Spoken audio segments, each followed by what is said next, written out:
level of respect. Although, if I may speak plainly, I must confess that I did not anticipate we would have the occasion to meet again after presenting you with the Gnosis. I see you brought the Traveler and Paimon with you as well. If I may inquire as to the purpose of your visit. I'll be departing Fontaine shortly. There is, however, an outstanding matter that I would like to see resolved before I go. It requires a rather lengthy explanation, I'm afraid. So I took the liberty of explaining everything in this proposal. Please review it at your leisure, Monsieur Neuvillette.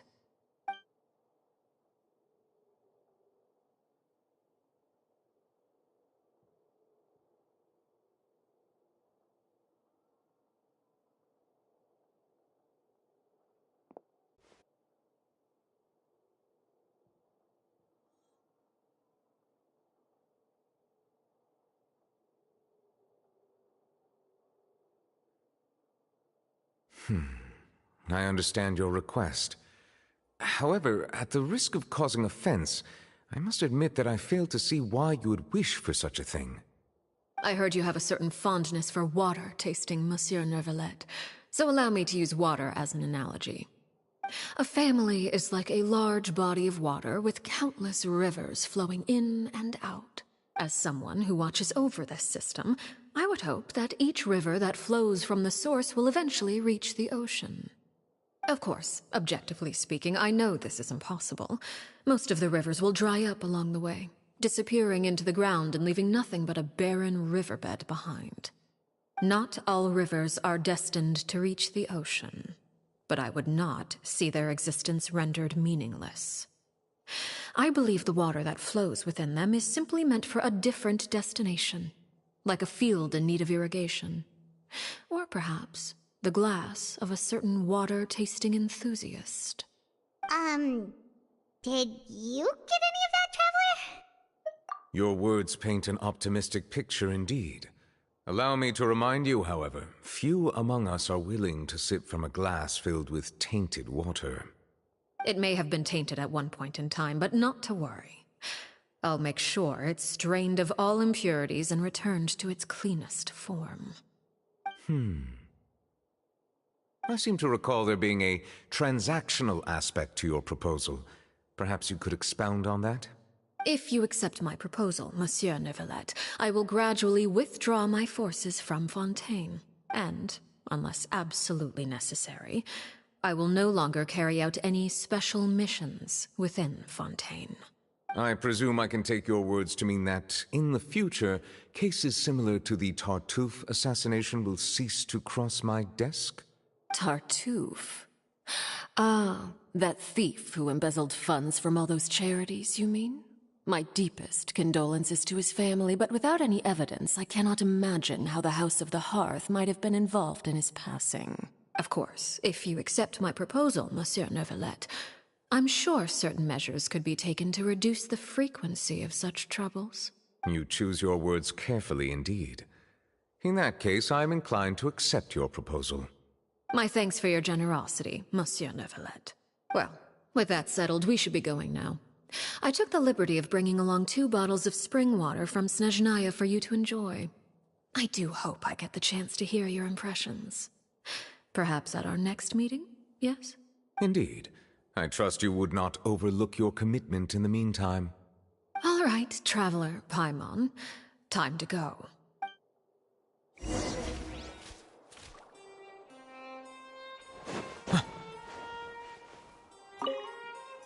I believe I've told you before that my emotions easily resonate with those of others. Yet in the few meetings I've had with that Harbinger, I haven't been able to sense any aspect of her emotional state. Her mind is like a still body of water. Who knows what darkness lies in its depths, and the lack of ripples on the surface gives nothing away. It's unclear whether this is her natural state of being, or whether it's an incredible strength of will that gives her the ability to master her emotions. Either scenario, however, suggests she is a very dangerous individual. I do not expect an explanation as to why you two are by her side. Whatever your reasoning, I would only advise you to take caution.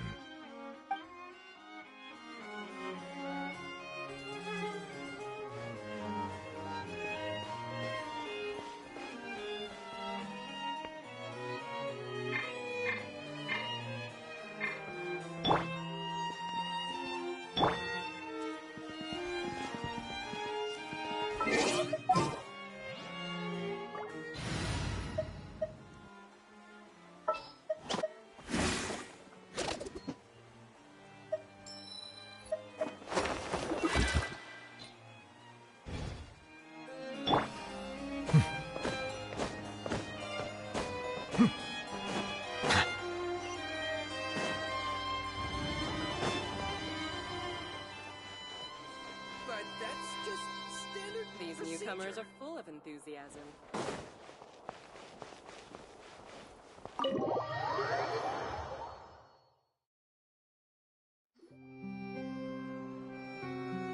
So, what exactly were you talking about back? Paimon only heard you mention some rivers, a large... You really want to know? I would imagine there might be more.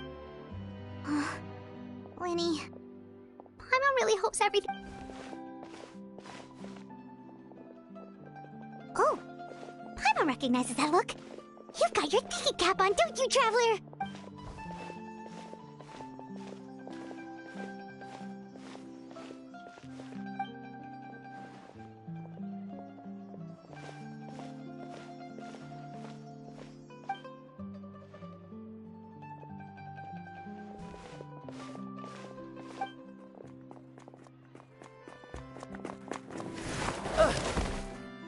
Oh, shoot.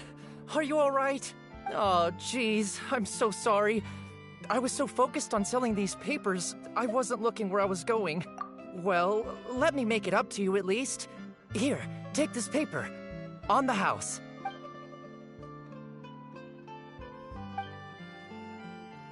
Oh, you don't have to give us anything. Please, it's my fault. What's going on here? Nothing much. I just ran into your friend here on accident. I should probably get going, actually, so... Hold on. Of course, I'm happy to compensate you with Mora, it's just... I don't have any on me at the moment. I'll take 3 papers. Here, your payment. Oh! Thank you for your patronage. May the Archons bless you with good fortune. If only I had the chance to run into such generous customers every day. I should probably just take on a smaller inventory though, right? I'm getting married soon, so sometimes it's hard to not get ahead of myself. Anyway, I should head out. Goodbye! Well, now that my affairs are settled, we should take the boat back to Poisson.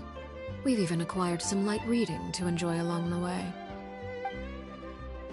Actually, why don't we stick around for a little longer? Paimon just realized how hungry she is. She can't head back to Poisson on an empty stomach.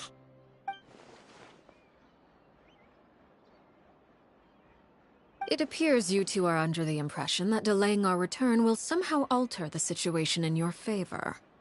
I'm sorry to ruin your fantasy, but your efforts are meaningless. That being said, I could be persuaded to give Linny some extra time. I just have one condition. If you agree to my request, I'll even answer some of your questions. You're quite curious about Clairvy, are you not? And my relationship to her. Wait, why are you being so generous all of a sudden? You're not gonna ask us to do... You overestimate yourself. You don't have the talent for bad things. Then what can you possibly...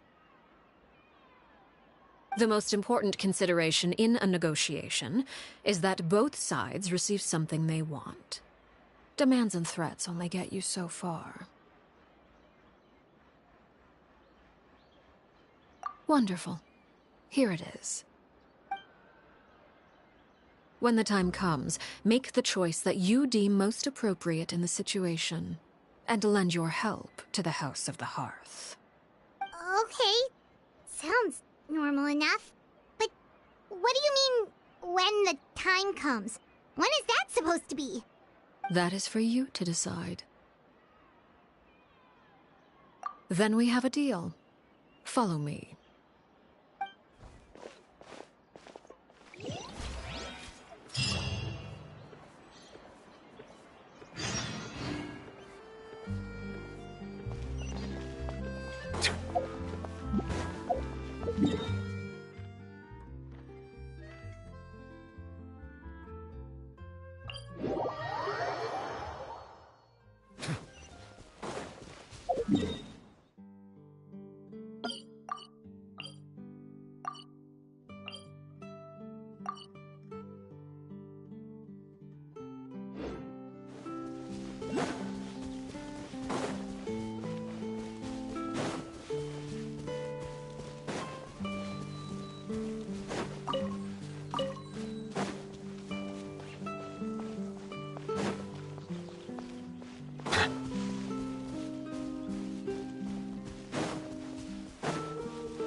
What is this place?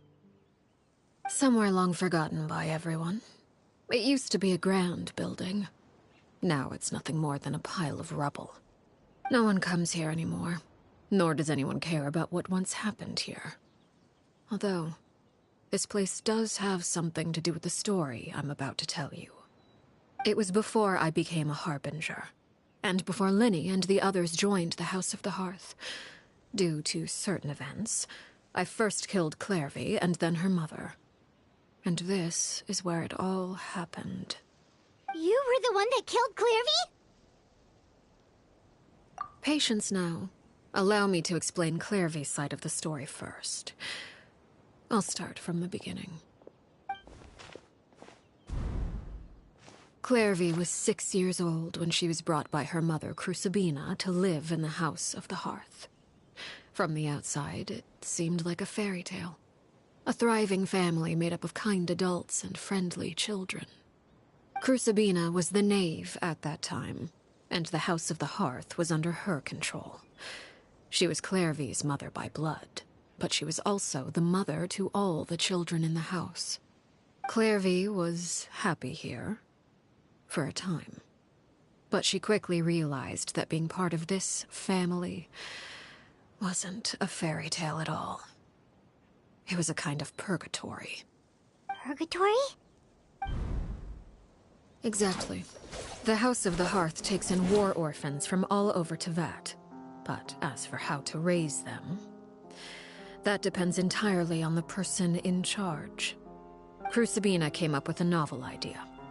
She would teach the children to fight, force them to duel each other, and then crown as the king of the house the child who proved themselves most worthy of inheriting her title. It's difficult to estimate the number of children who died or were maimed in the process. There's little I can say about the ones who died. The ones that emerged with permanent injuries, on the other hand, well, they still served a purpose. They would be handed over to the doctor to be experimented on, or sent away on dangerous missions. Nothing more than tools to be used and then discarded. So those were the experiments Clairvy was talking about. But what actually happened to her? You said that Clairvy was Crucibina's daughter, so if Clairvy tried to convince her to stop what she was doing, Crucibina probably would have listened, right?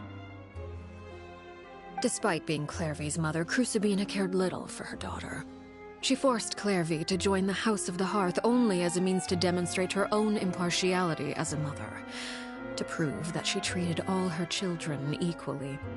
Clairvy did try to convince her mother to change her ways, but it was to no avail.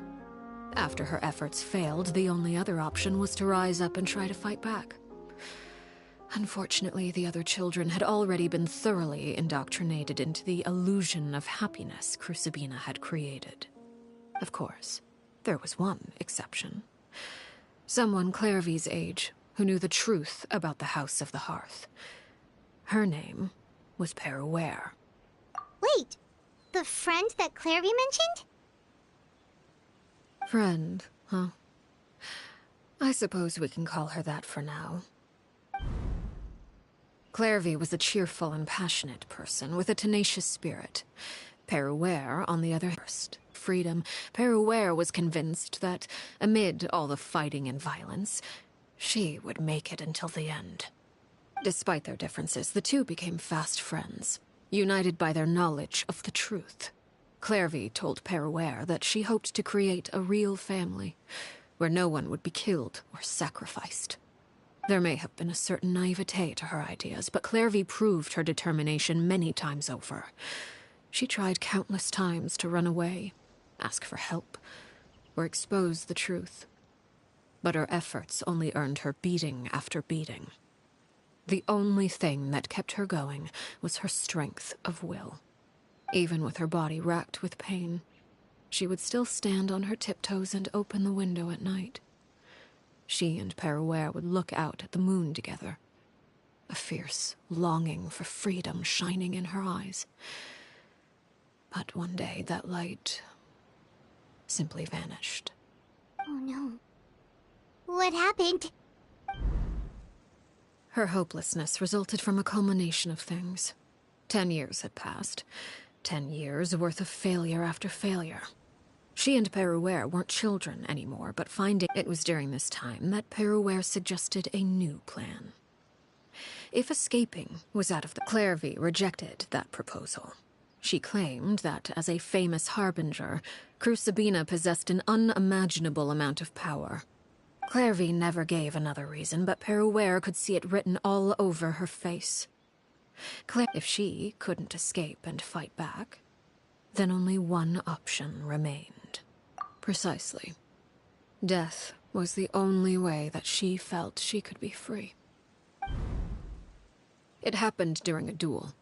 When she arrived at the dueling ring that day, her partner turned out to be none other than Perouer. The very person that had stood by her from that moment on. Perouer's journey was one written in flames. When the rain finally came and washed it all away, there she stood, the sole victor in Mother's endless game of slaughter. A trail of corpses strewn across her path to success. It was the very result she had predicted 10 years prior. Even then, she believed she would make it until the end. She wasn't surprised by the fact that she emerged as Mother's undisputed heir. Rather, her success left her with an inexplicable sense of restlessness. She was unsettled. And there was only one thing that could quell that sensation. Perhaps you two would like to take a guess as to what it was? Crucibina, you mean? But... Correct. This is the place where Perouer killed her best friend. A mere year later, this is also the place where she fought tooth and nail to kill the mother they shared. The moment she acted, any conception of what was right or wrong ceased to matter. It's one of the principles of the house. Only those who survive get to write the rules. Perouer won the battle, and became a harbinger herself. After which Her Majesty, the Tsaritsa, bestowed upon her a new name. Arlecchino. So the Perry Clairvy was talking about... It was you all along. You're Perouer. Arlecchino is just a name you got later. I left that name behind long ago. I must say, hearing it now does bring back memories. After I defeated Crucibina, the moniker of Mother died with her.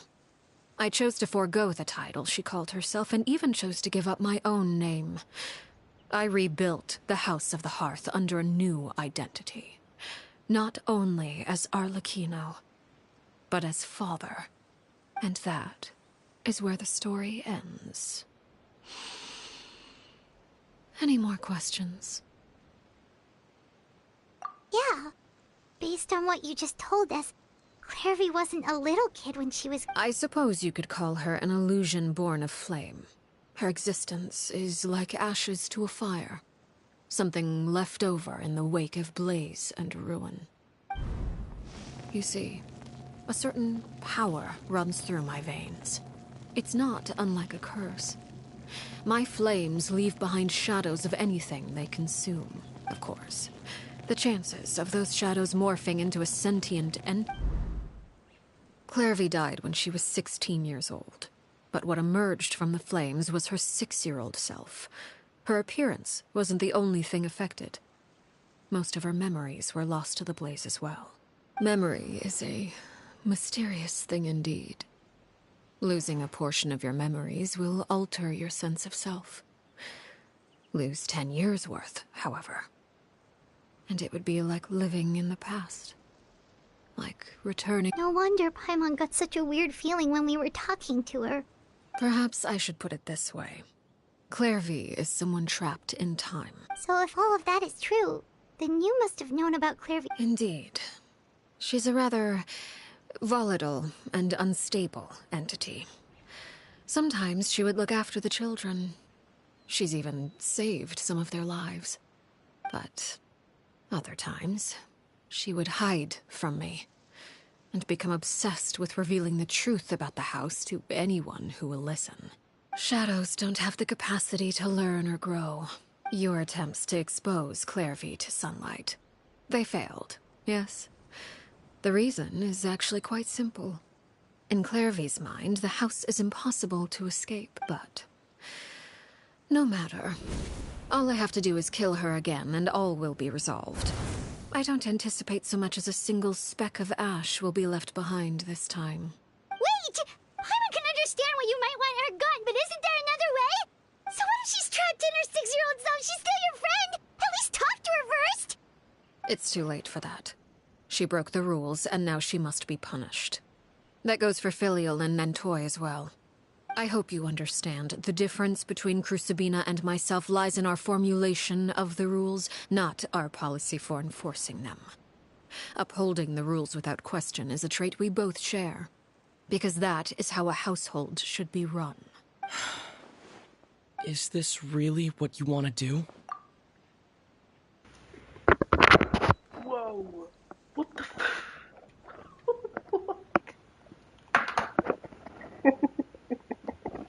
Why is he talking all of a sudden? What? Whatever could you mean? Wait, Don't you want to say a proper goodbye at least? what the Why is he talking now? Whether as a killer or as a father, there are two things that must be avoided at all Why is he costs. such the most Anger unexpected? and sorrow. Anger makes you impulsive. Or is he done Sorrow talking now? causes you Should we to go back waver. to dialogue? Well, it appears it's about time to proceed. Before we arrived, I told some of my well-behaved children to bring our troublemakers here by nightfall. I do believe I've kept my end of the deal. I gave your friends quite a bit more time. Wait, is he done talking now?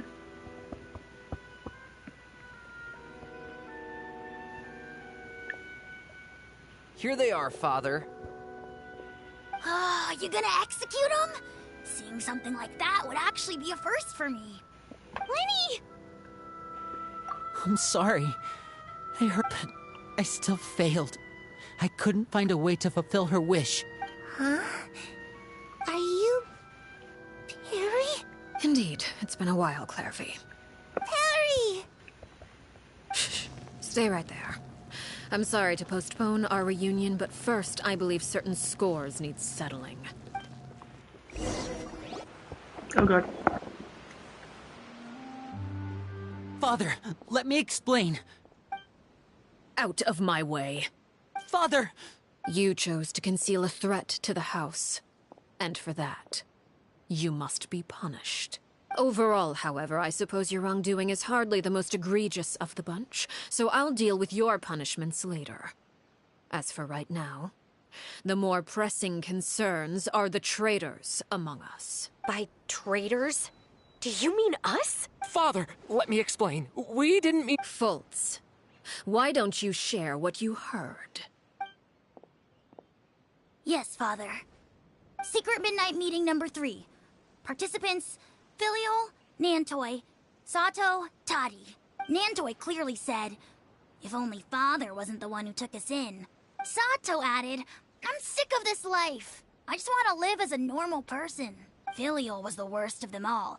She called us crazies and said a bunch of mean things about Father. I did not!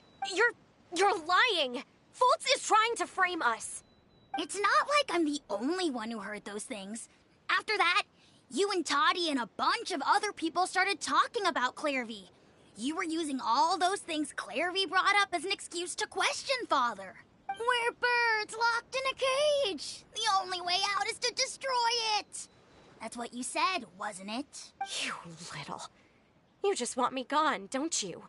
What did I ever do to you, huh? And you, Sheplo, have you forgotten who stood by your sickbed, watched over you, and changed your dressings? Come on, let's hear it then. What's your reason for all this? You're wrong, Filial. We don't want you to die. You're our family. Liar. You wouldn't be doing this if that were the case. So why? Why have you backed us into a corner? We all live in the House of the Hearth. You know the type of work we do, Filiol. A single betrayal can cost dozens of us our lives. It's not like it's never happened before. That kind of thing is hard to forget. That's why the House of the Hearth cannot tolerate any form of betrayal. Ever since we came to Poisson, you've had 7 secret meetings. A lot of the things you talked about really crossed the line. You've been spying on us for half a month? Wait a second. Now that I think about it, the move to Poisson was just a way to make it easier to spy on us, wasn't it? Because we were all in one place. You've had this planned all along. Filial, Nantoy, I owe you both my life. If this were any other— Why? That's enough, Filial. We made a mistake. I'm sorry, Chaplot. Fultz. I'm sorry, Father. We— Chaplot, according to the rules of the House of the Hearth, how should these traitors be punished? All those who betray the house pay with their lives. And so it shall be.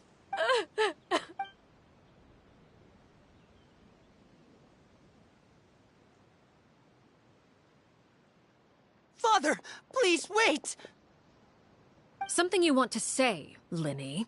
Please reconsider, Father.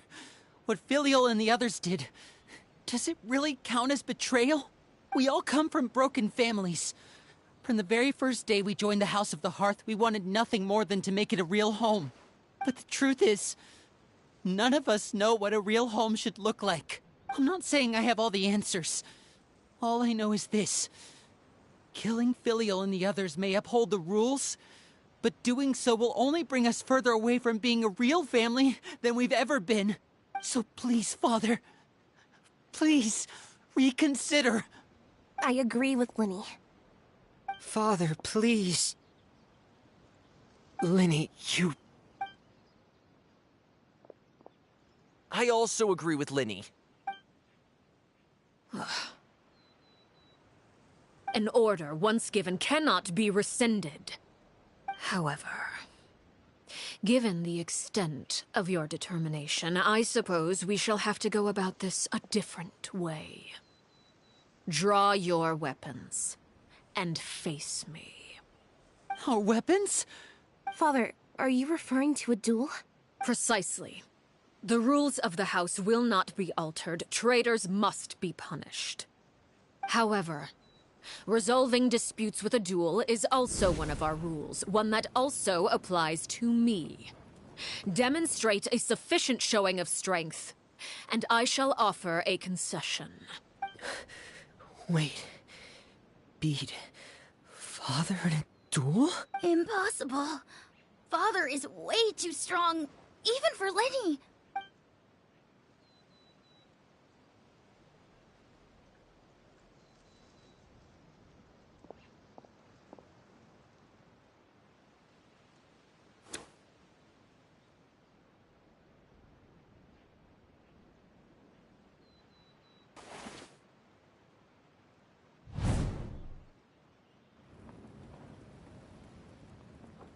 Did you hear that, Traveler? Lenny and the others have to duel the knave. What should we do? Can they really win something like that? If they lose, those people from the house are really gonna be executed. Hey, are you listening?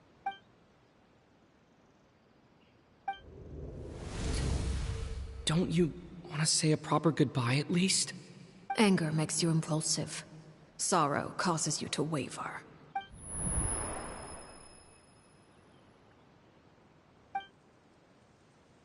Oh, looking at that expression on her face, she seems really serious about this.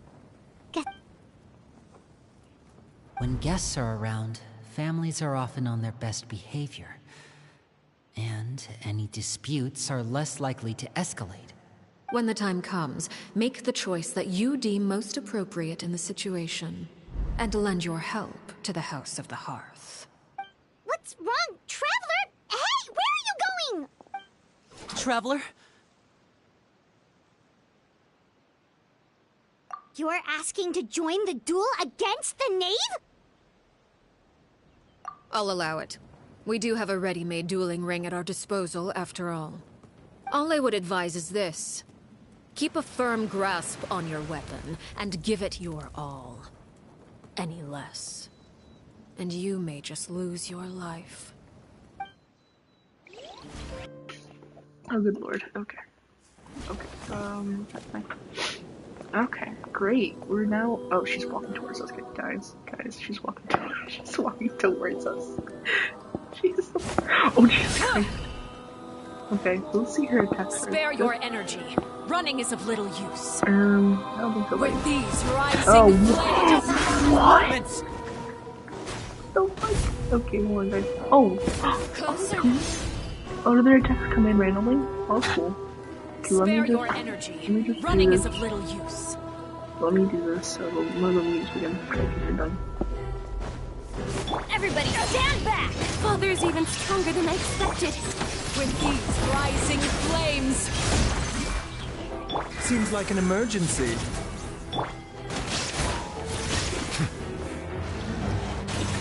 Is it my turn now? Spare your energy. Running is of little use. Try to pace yourself.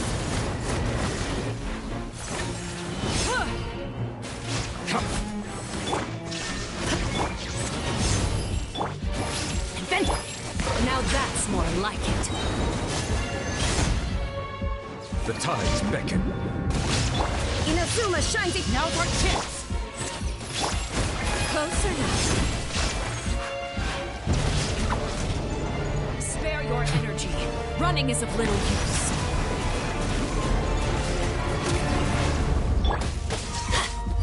Have a taste of purgatory. Wait, are you alright?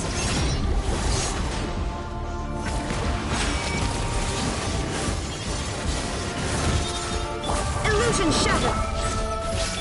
Is it my turn now? Teamwork is strength. Settle down. Trapped like a bunch of helpless ants. Is it my turn now?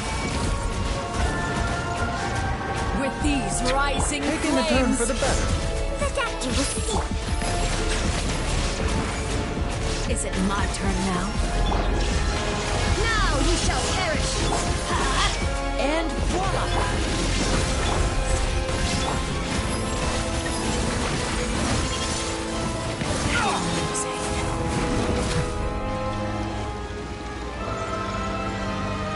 With these rising flames! Mind the side effects. Father's even stronger than I expected. Is it my turn? Not bad. You've proven to be a worthy opponent after all. Not bad. You've proven to be a worthy opponent after all. Not bad. You've proven to be a worthy opponent. I have to draw my blade. Then...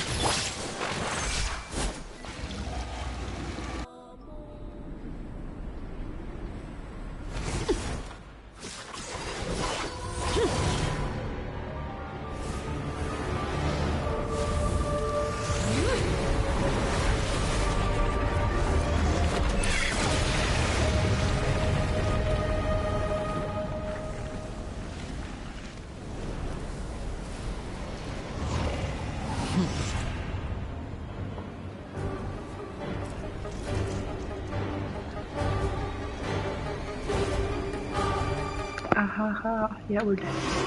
Oh, shit! Blindsided. Away. My blade is all that remains.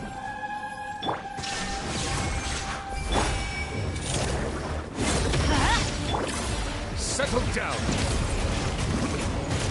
Now's our chance. Over here.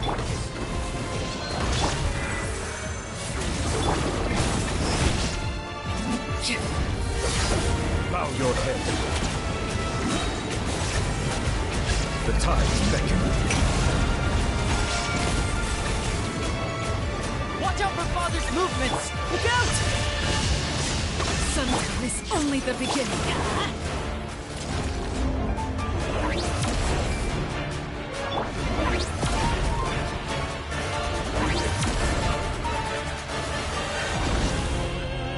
Settle down.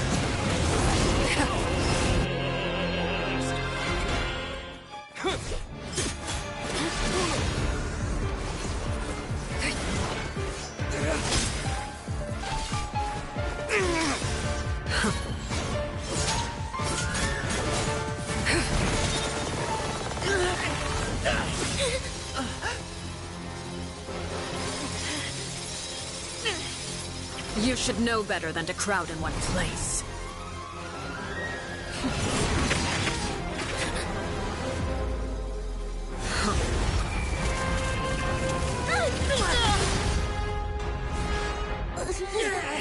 Oh, I know. No! I'm sorry, Father!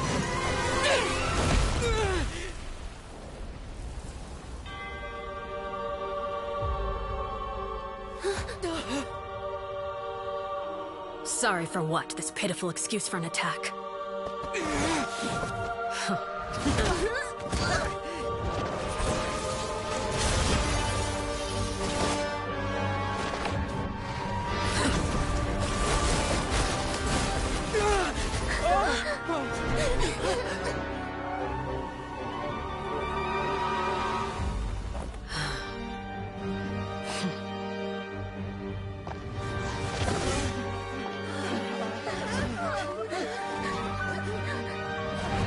Father, no!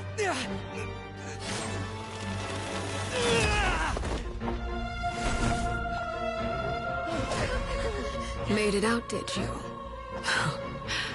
You're stronger than I expected.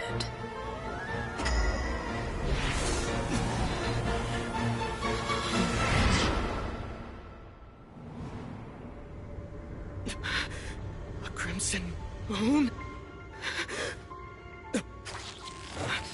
I can't move.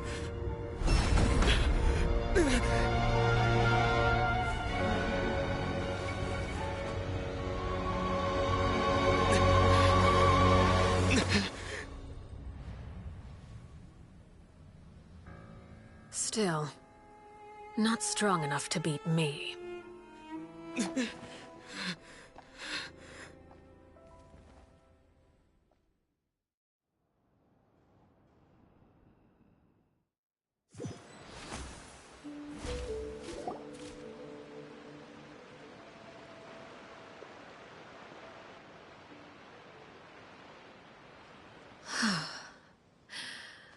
I believe we can end things here. It's not often that we get to enjoy the company of guests, after all. We wouldn't want things to get too out of hand. Brother, are you alright? Lenny. Given that I am the victor of this duel. No! I never thought things would... However, everyone involved in the duel demonstrated a remarkable level of strength and determination. In light of this, Elwar, the bottled flames I gave you for... Yes? I wasn't sure what they were for, but I've kept them super safe. I didn't lose a single one. Wonderful. Then... Bottled flames? Indeed. They're the product of a secret once ingested. Searing pain will spread across every inch of your body. If you can withstand the pain. When you awake, you'll have forgotten everything you know about the... In other words, Memory is a mysterious thing in...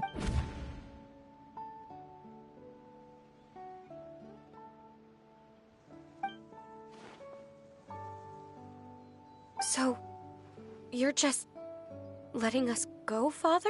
You misunderstand. Memories are extremely important. Once consumed by flame, the version of you standing before me will die. Even so, I'm sorry, Father. I'm sorry I let you down. But I really... Don't cry, Filial. You haven't left the house yet, so there are still rules to be followed, yes? Remember what I taught you. Anger makes you impulsive, sorrow causes you to waver. Of course. I'll remember. Dry your tears, and go pursue the life you really want. Yes, Father. Chaplot, Fultz, Elwar, I prepared 3 extra vials of bottled flames. As for whether to take them, the choice is yours. Goodbye, children. The next time we meet, I will no longer be your father. Thank you for all you've done for the house. I hope you have bright futures ahead of you.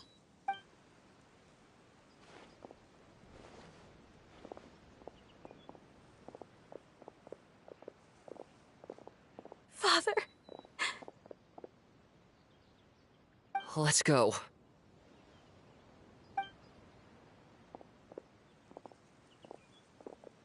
Here, grab my arm, Linny. I'll help you walk back. Thank you.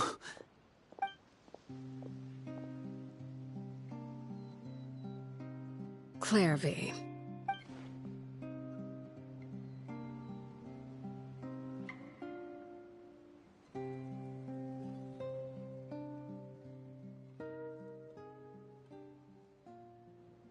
Can we talk now? You really are Perry, aren't you? Wait. Neither. You died, Clairvy. That's what happened. You could have at least sugarcoated it a little. Look, she's that speechless. Oh. Huh? That's it? Yep. If that's what Perry says happened. Plus, I don't really need to know why I'm like this. I'm more curious about, can you tell me about it? You never stopped trying to defy fate. At first. Later on, you never gave up. Mother. But you called on you tried everything you could think of, but for the last 16 years. I never imagined I would say something like that. I must have been feeling really worn down, but somehow, I still think I understand. If I could do it... Is that so? But as the head, it's something I discussed with the Udic. Of course, I won't simply hand freedom to them on a silver platter. That's more than enough. That's exactly the kind of life I was fighting for. You know, Perry, I think you're a pretty amazing king, and a really great father, too. I'm really happy that you're the one who took over the house.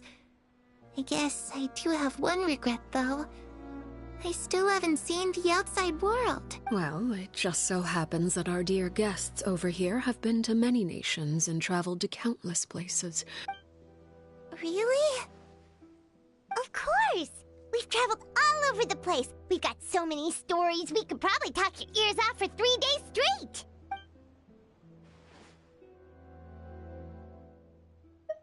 Ah, that's where Mora comes from. I never knew that before. If I had some Mora, I would buy 3 new dresses. One for me, one for Perry, and one for Mother. It's just too bad Perry doesn't like wearing dresses.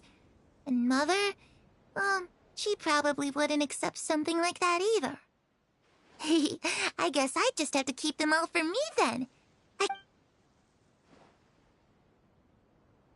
You know, I used to dream of being a bard, playing the lute while singing into the winds of freedom. Even if there was no one there to listen, I would have continued to sing no matter what. Those yokai you mentioned, what do they look like? I once saw a drawing of this one guy with horns on his head and a super scary face. Are there any yokai like that? Oh, sounds like you're talking about an Oni.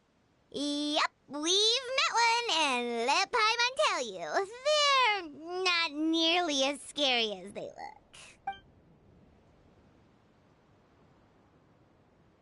I was always too afraid to skip Mother's fighting lessons. But at the academia, I bet you could do all sorts of secret things in class. I'm just kidding. Being able to study...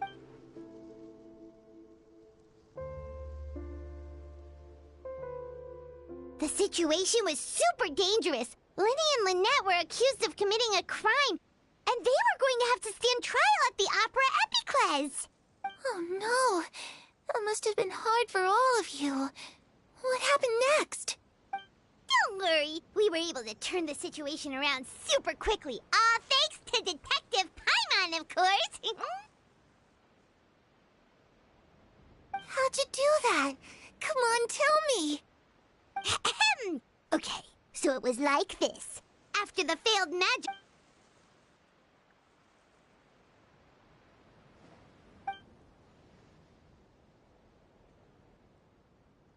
Shadows don't have the capacity to learn or grow.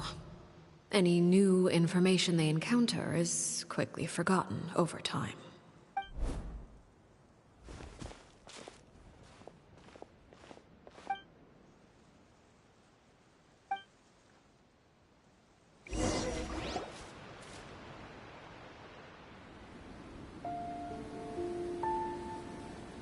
Clairvy, you've worked tirelessly from the shadows to overthrow the House of the Hearth.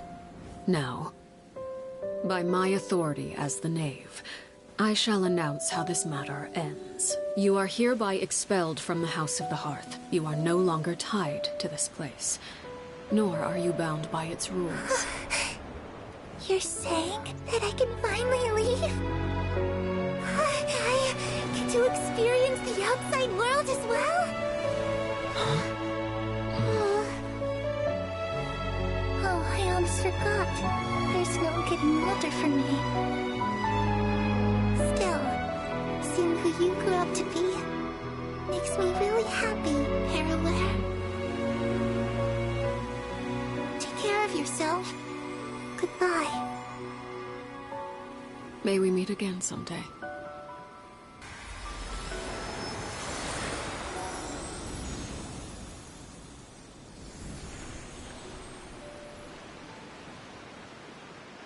Clairvy. She left so soon. Paimon didn't even get to finish her story. I also have certain sentiments left unsaid. I wanted to tell her that the aurora I saw in Snezhnaya was just as beautiful as the ones in the pictures. But a shadow's memories reset at dawn. Had we delayed any longer, we wouldn't. Whatever regrets may linger, let them be. Father? It's Linny! Hey, Linny!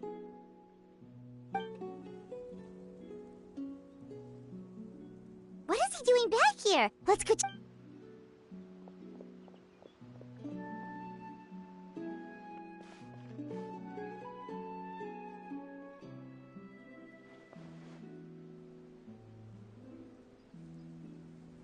Father, the bottled flames have been administered.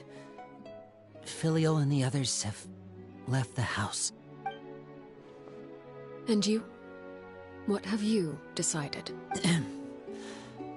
Thank you for giving us that choice, Father. Lynette and Fremine feel the same way. They're recuperating back at the Hotel Bouffe d'été. But I'm sure you're well aware of the expectations I have for you. I want you to follow in my footsteps and become the next king of the house. I must admit, I'm rather surprised by your decision to stay. There's nothing wrong with choosing to live a quiet life.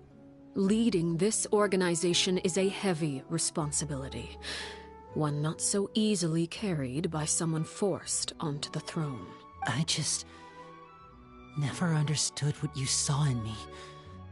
What made you... You're brave, talented, and you would do anything to protect them, even if it costs you your life.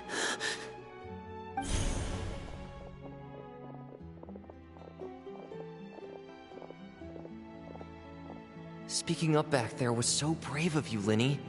It's all thanks to you that we were able to convince Father to back down. You're a hero, Linny. Hero? Father is the real hero. Had Father gone all out during the duel, there's no way I would have walked away with my life. She must have had it all planned from the beginning, from the very moment she suggested a duel. I'm not deserving of that title. I'm not strong enough, or smart enough. You're wrong. In my opinion, all you need to be deserving of the throne is conviction, and the necessary strength to act on it. We may have different ideas of what it means to be a family, but you can hardly be said to lack conviction. What you truly lack is strength. For someone of your talent, though, that's something that will come with time. Even without that strength, you still chose to face me in a duel, even though the odds were stacked against you. That capacity to honor your convictions is what I truly see in you. Father. No one knows what the future holds, what tragedy or triumph may be in store. If reaching a certain standard were required to go after what you want, I would never have succeeded in killing my predecessor. Back then, there was still a considerable gap between our abilities. Strength may decide the ultimate victor, but those who let a lack of strength dictate their decisions or undermine their convictions will never be worthy of the throne. I understand, Father. Thank you. Children must grow up to surpass their parents. Only then can a family continue to flourish. The road ahead is not an easy one, so I'll ask you one last time. You've done so much for me, Father, and that kindness must be repaid. Plus, with Project Stuja at hand, there are many dangers ahead, and I, for one, don't intend to back down. Protecting my family at all costs. That's my conviction. Then you're welcome to stay. As for Project Stuja, you need not be too concerned. If those cowardly businessmen and heartless dignitaries try to take us down, I'm prepared to teach them a lesson. Having members who longed for the light was our organization's last weakness. With those members no longer among our ranks, the House of the Hearth is like a spider hiding in the shadows. We need only wait for our prey to come to us. At present, our imperative is to use their plan to our advantage. In doing so, a crimson moon shall rise amid the frigid blizzards of winter. No demonstration of loyalty shall go unrewarded. As for the two of you, whether we meet again as friend or foe, I'll remember the camaraderie we shared in this moment, no matter how arduous the journey ahead.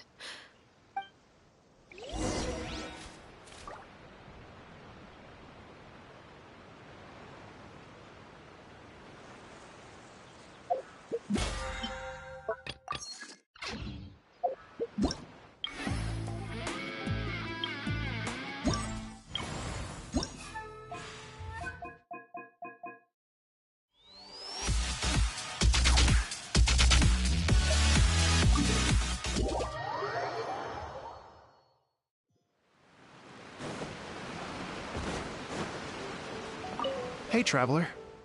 Thanks again for all your... Sure. No.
Water comes in many...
Melusines are beautiful creatures. They are the pride of Fontaine. Be sure to befriend them and cause them no harm.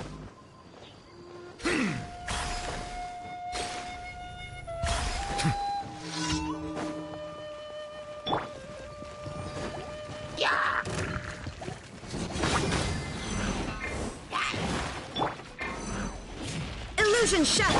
A bitter pill to swallow.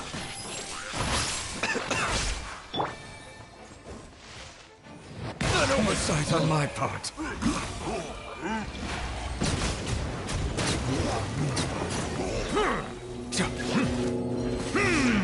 going in! Let the mighty be humble.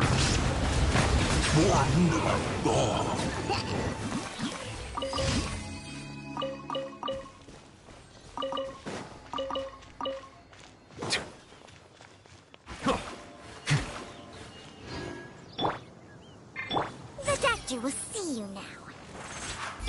Bow your head.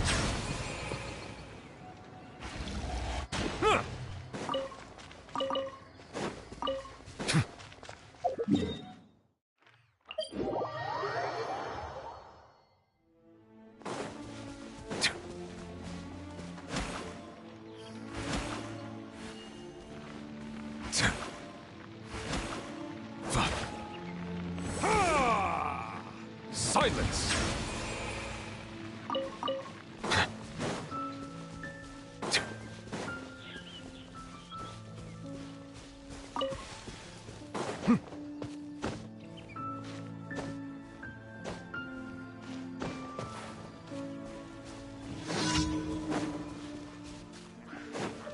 There is no escape! Inazuma shines eternal! Remember, health comes first.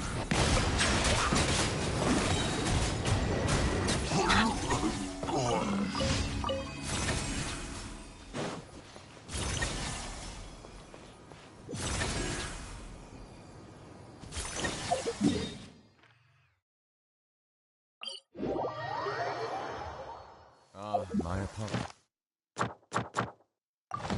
apologies. This heavy rain must be quite an inconvenience for you.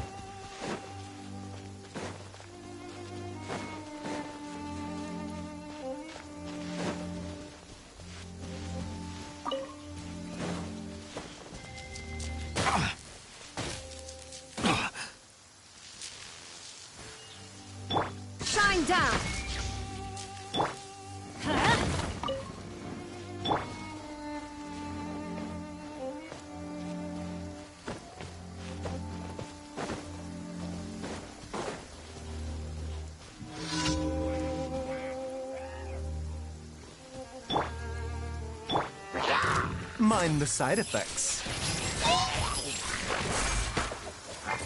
Teamwork is strength! Yeah, let's light it up! Settle down. The tides beckon.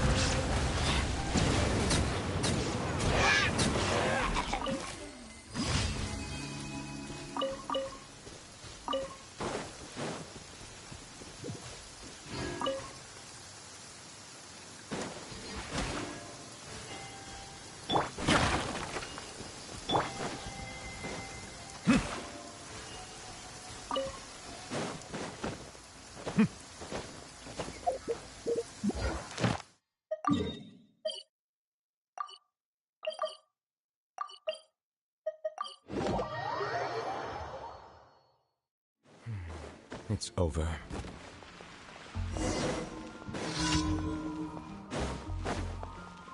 Ad Astra. Thank you for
Water comes in many flavors to the discerning palate.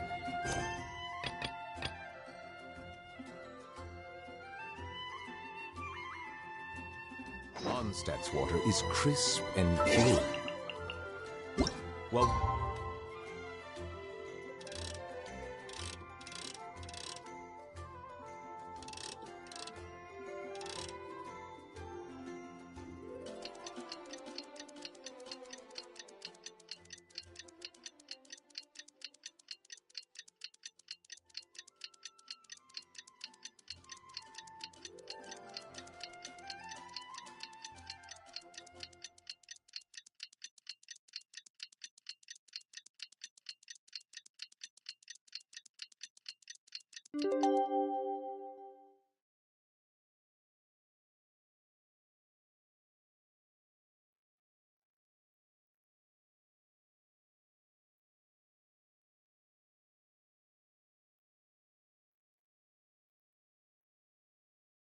from Lee has an enduring. Didn't Linny say that Lynette and Fremine were recovering at the Hotel Bouffe d'été?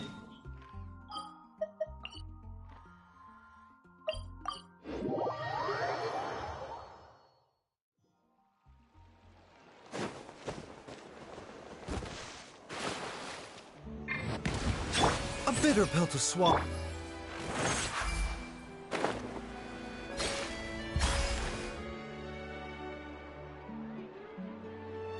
Lynette?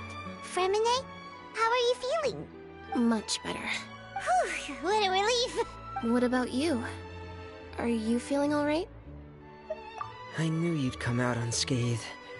Us, on the other hand, well, we've been bedridden for 2 days. Oh, and Linny and the other members have left Poisson and returned to the House of the Hearth. According to him, there haven't been any more sightings of a spirit roaming the house. I see. I'm glad. Father came to check up on us 2 days ago and told us about what happened with Crucibina and Wait, what? You've met the former knave? Crucibina died a year after Clairvy. It was during the year between their deaths that I joined the House of the Hearth. Crucibina had an extremely cruel and radical way of doing things. When I joined, though, the experiment she valued so much had already come to an end. A couple of months after I joined, Father killed Crucibina and burned all her files. With that, the names of all the people subjected to her experiments, Clairvy included, were lost. Father took in Lenny and me a couple months after that, but she never mentioned anything about Crucibina or Clairvy. It really seems like something she was planning to keep to herself. The last time you talked to her, did she mention why she kept it a secret for so long? She said she didn't want us to be affected by the darkness of the past. She was worried we'd develop a false sense of gratitude towards her if we knew about it. The foundation of a family should be... And that's what Father told us in the end. But I still thanked her for everything. It was only after hearing about what Crucibina did.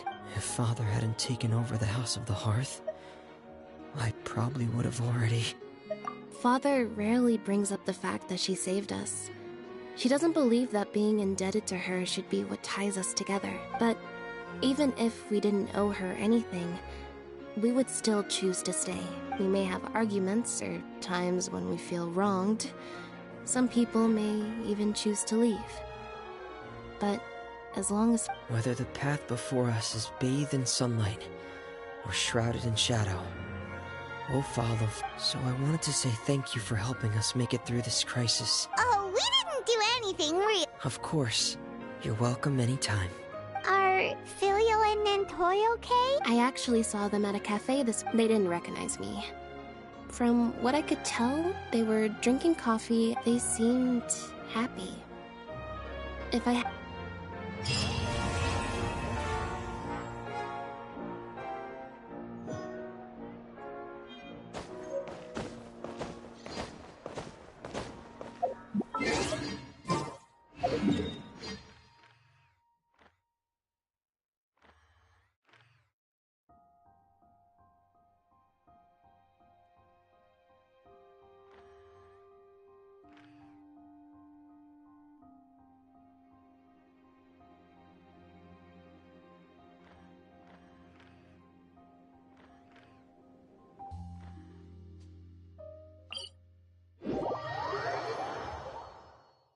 see the value in my...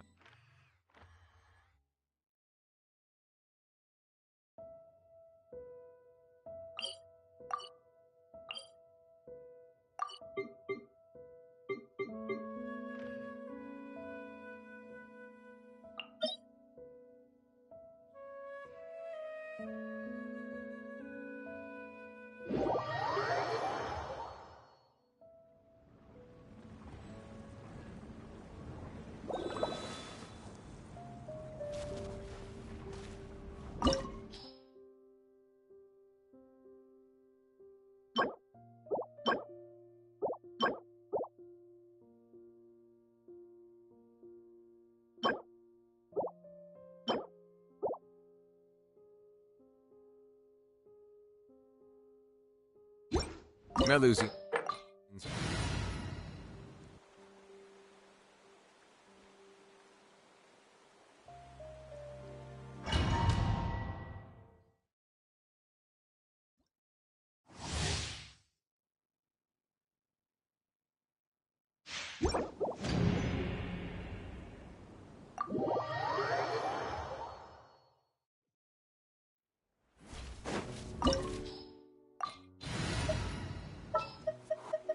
Witness my magnificence!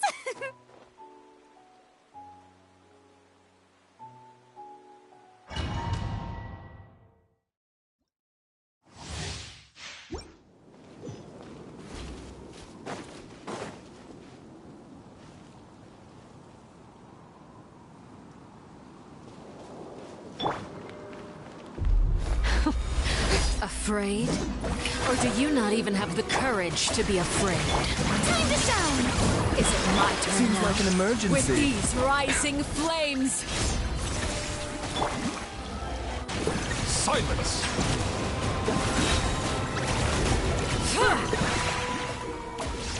Let the mighty be humbled! Now you shall perish! Mind the side effects. Yoo-hoo! Settle Now down! that's more like it. Spare your energy. Running is of little use.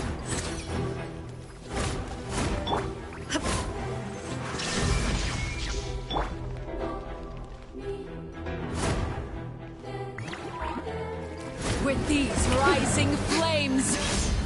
Bow your head. Be sanctified. Let my name echo in With the fall song! of darkness, destruction shall rise. Have a taste of purgatory.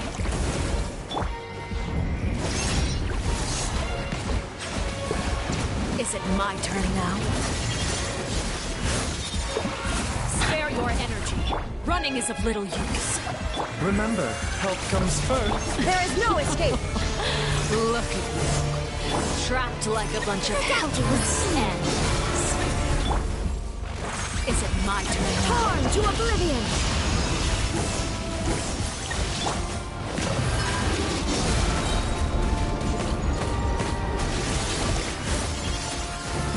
Spare your energy. Running is of Let the little mighty use. be humbled!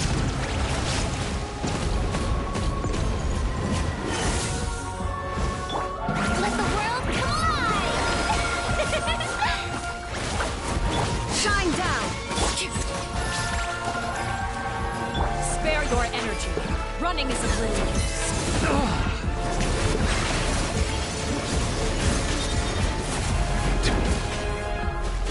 Is it my turn? Not bad. You've proven to be a worthy opponent after all. Not bad. You've proven to be a worthy opponent after all. Mind the side effects. Now you shall perish! Trapped like a bunch of Taking a helpless turn for the ants.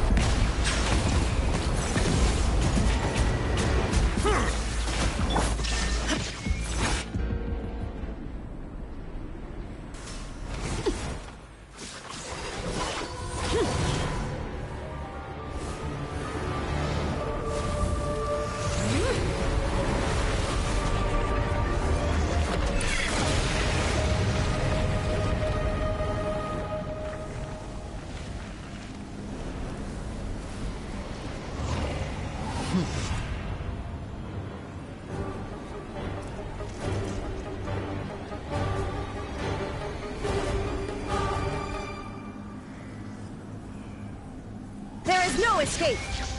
A bitter pill to swallow. Kindness has been seared away. Settle down! My blade is all that remains. Shower me with... Shine down! The doctor was sealed. Let my name echo in song! Silence! The tide's beckoning.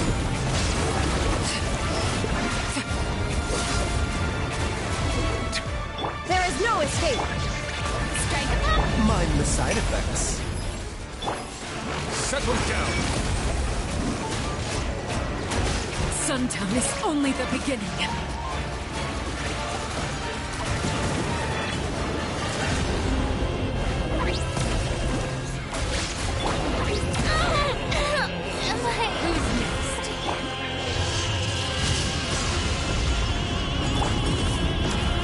The sun and moon have set.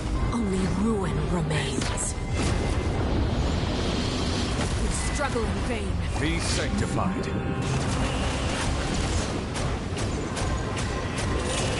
Bow your head. The doctor was sealed. Remember.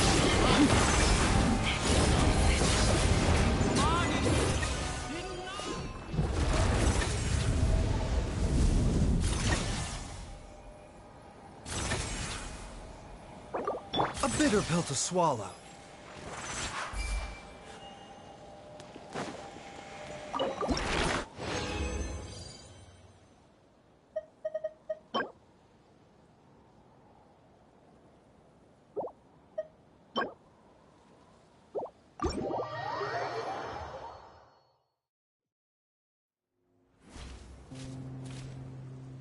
Mind the side effects.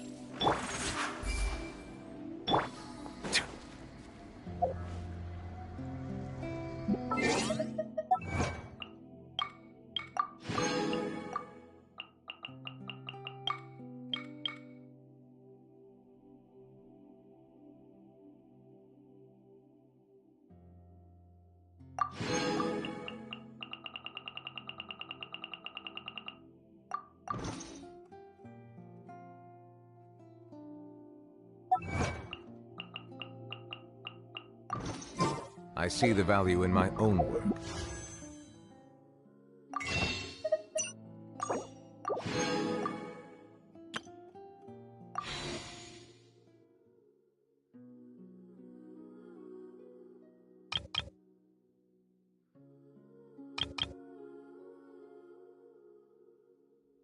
But I also see the meaning in all the endeavor.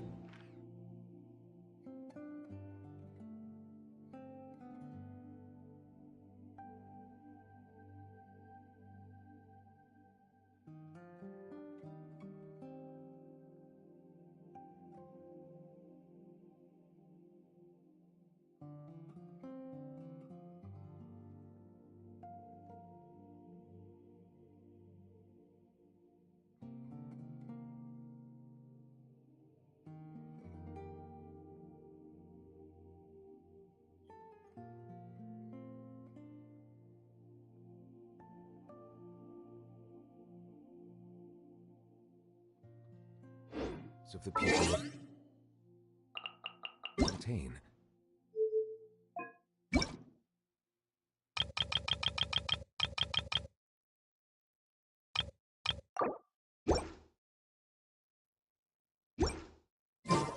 I believe I will continue to take pride in fulfilling my duties.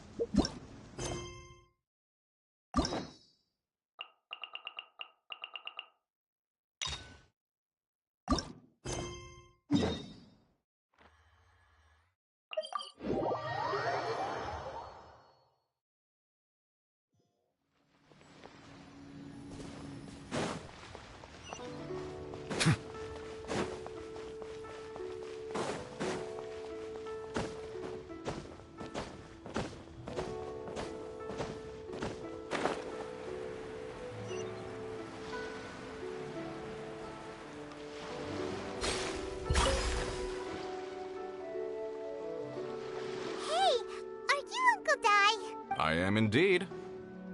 Ah, now then, you must be the... Huh? How could you tell? By the clothes on your back and the look on your face. Experienced adventurers at that, I'll wager. Right again! You're pretty perceptive! In this trade, you need a sharp eye for people, not just rocks. Uncle Di can see what you're made of from a long way off. Alright, my assistant should be arriving soon. Woo-woo! That's why we're here! Now there's someone else taking a cut? Well, to tell you the truth, this is a very So there is someone else! Do you think we're not up to the job?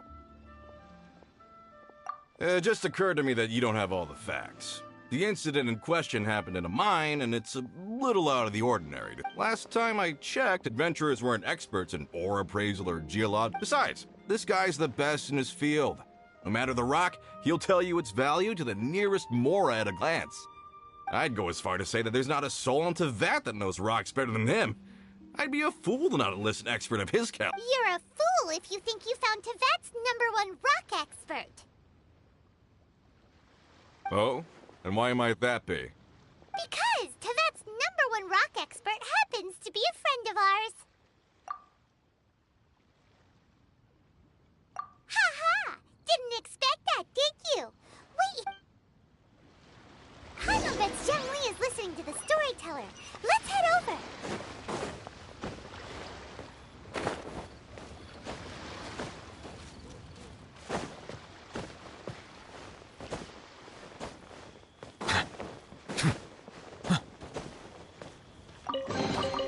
Abandoned property belongs to whoever finds it first. So, it's legally yours now.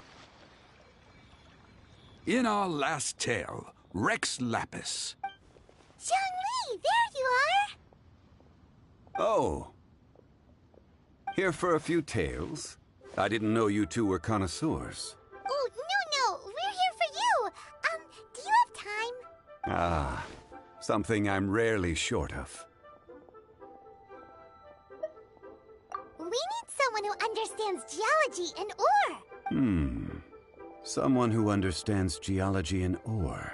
Take a look around. Is there anyone in Tevat more qualified? The requester claims to have enlisted Tevat's #1 rock expert, but Paimon doesn't believe a word of it. Nobody understands rocks better than you. You appear to have taken his claim quite personally on my behalf. Oh, no. It's just... Uncle died. Paimon just wants to enlighten him. I see. Well, then it will be my pleasure to accompany you. Really? But I should inform you that despite my expertise, I cannot necessarily claim to be a leading authority. We are at all times adrift in a sea of learning. New knowledge should be welcomed with open arms. Stop being so modest, Zhang Li. Well, we got him. Let's head back to Uncle Dai.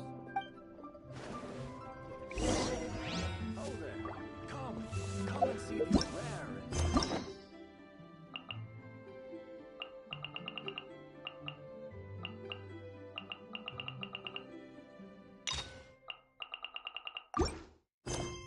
Listen, legends.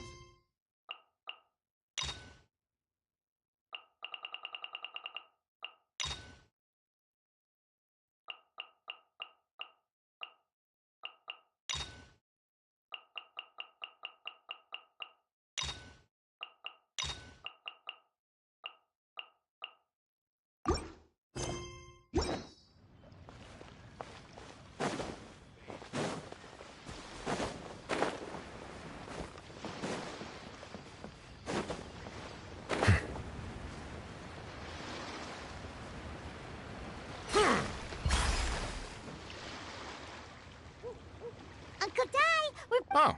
And, Yep. Paimon doesn't know who your rock expert is, but he's got nothing on our guy. Let's not get ahead of ourselves. Uh-huh. So you say. It's no use me singing his praises. You'll, is this the place? Aha! Speak of the devil. Young Kun, these are 2 adventurers assigned to us. Huh? Wangsheng Funeral Parlor's consultant.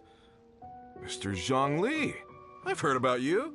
They say you're a man of great knowledge and many talents. I had no idea I'd be meeting you in person today. I'm sure I recognize you. Have we met at the parlor? Wait, I've never been to the parlor. Uncle Dai, aren't you gonna test them? Huh? I wouldn't know where to start. Then they can figure out a way to test each other. If Zhongli wins, he's the assistant. If Zhongli loses... never mind. Zhongli won't lose. A contest? Why, it would be my pleasure. I admire your enthusiasm, good sir. I must say, you certainly have the look of an industry expert about you. It'll be interesting to see which one of us wins. Stop talking the talk and start walking the walk. I'm just saying it like I see it. Which is, incidentally, the only skill I have worth talking about. So you're an appraiser, Mr. Kunjun?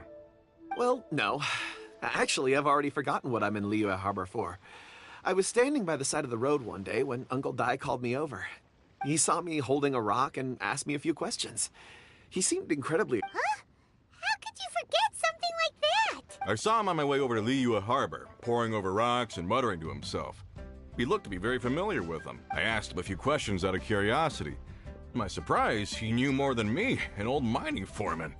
So, do you have a poor memory? Not exactly. Mr. Zhongli, what do you make of this rock?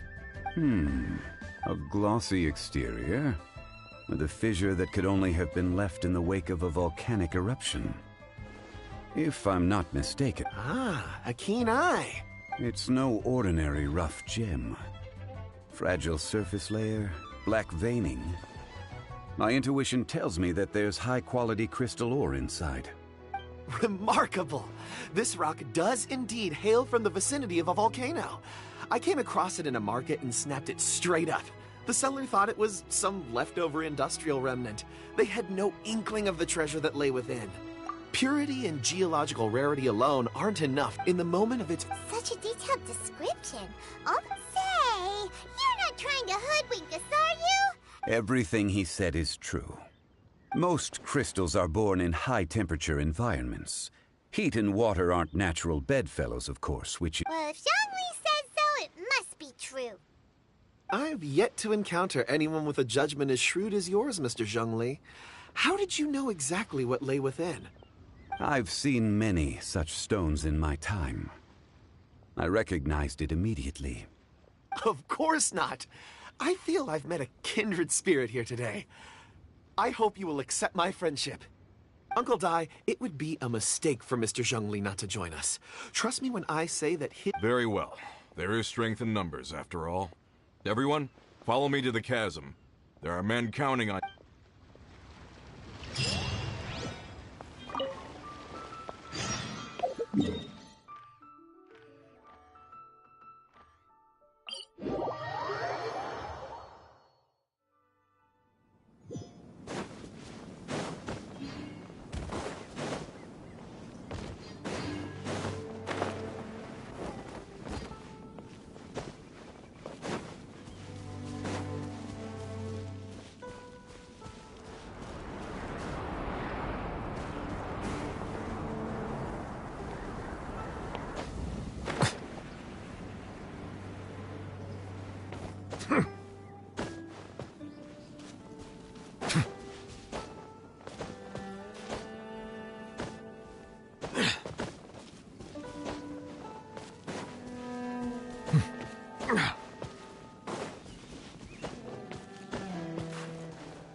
Silence!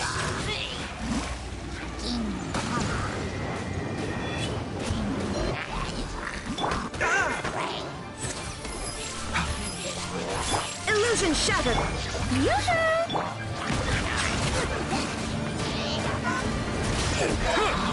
Let the mighty be humble!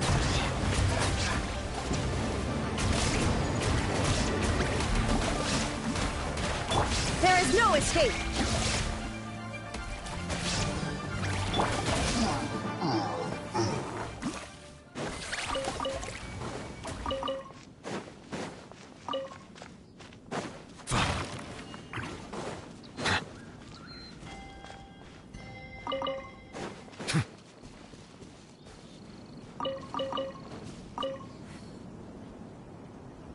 Whoa, this mine is huge! This is where the incident occurred. 6 days ago, a group of us left the site to attend to other matters. When we returned, the 4 men we'd left behind had vanished. I led a team around the entire mine, but found no trace. That's when I decided to enlist help. So 4 miners have disappeared. Yes, there were 10 of us. We lost Long, Bold Sen, Brave Sen, and Mao. I worked with all of them. Workers in this trade are usually young men in the prime of their lives. Could it be that the 4 of them left for another mine? Unlikely. There's no other lodging for miles around, and we didn't pass any other mines on the way over. Huh. Such a huge mine. Did you really manage to explore every corner? Underground, overground, we left no stone unturned. We tried everything short of digging further into the earth itself. How could 4 sturdy young men just vanish into the bedrock? We'll need to explore the site ourselves before extracting any conclusions. Very well. I'll wait here. Please, proceed wherever you'd like. If you come across any clues, let me know straight away. So strange. How could the 4 of them just suddenly disappear? Did they run away from something? Let's look around. Over here! What's this? A pile of shirts, some trousers. Huh. A few everyday items. They must belong to Uncle Dai and his men.